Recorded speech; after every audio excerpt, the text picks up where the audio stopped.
I am Janhvi. Welcome to Radio Bharati. Let's begin with the top news updates of the day. Three-day National Conference of Chief Secretaries to conclude in New Delhi.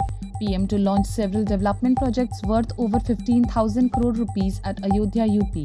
US shot down one drone and one anti-ship ballistic missile in southern Red Sea.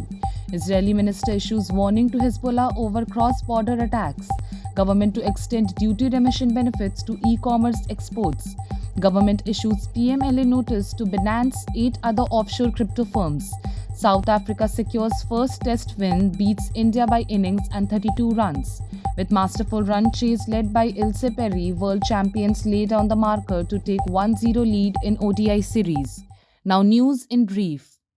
The three-day National Conference of Chief Secretaries being chaired by Prime Minister Narendra Modi will conclude in New Delhi today. This is the third such conference, the first being held in June 2022 in Dharamshala and the second in January this year in Delhi. Driven by the vision of the Prime Minister of putting the principle of cooperative federalism in action, the National Conference of Chief Secretaries is organized to encourage participative governance and partnership between the centre and the state governments.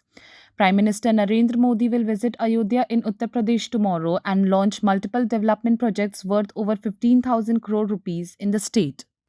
The United States on Thursday said it shot down one drone and one anti-ship ballistic missile in the southern Red Sea that were fired by Houthis in the 22nd attempted attack on international shipping since 19th October. There was no damage or reported injuries. US Central Command also said in its post on X, formerly known as Twitter.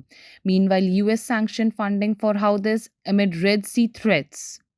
Senior Israeli Minister Benny Gantz has warned Hezbollah that Israel's military will act to remove it from the border with Lebanon if its attacks continue.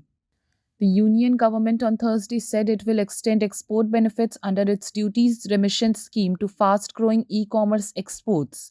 The scheme for remission of duties and taxes on exported products provides for refund of taxes, duties, and levies that are incurred by exporters in the process of manufacturing and distribution of goods.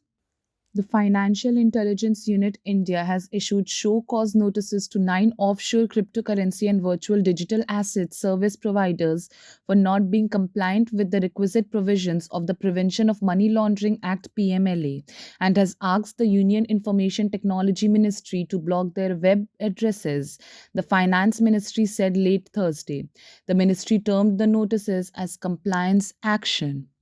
In men's cricket, South Africa won by an innings and 32 runs and it takes a 1-0 lead in the two-match test series at Supersport Park in Centurion, South Africa. India were all out at 131 in their second innings against hosts on day 3 in first test of two-match series of Freedom Trophy.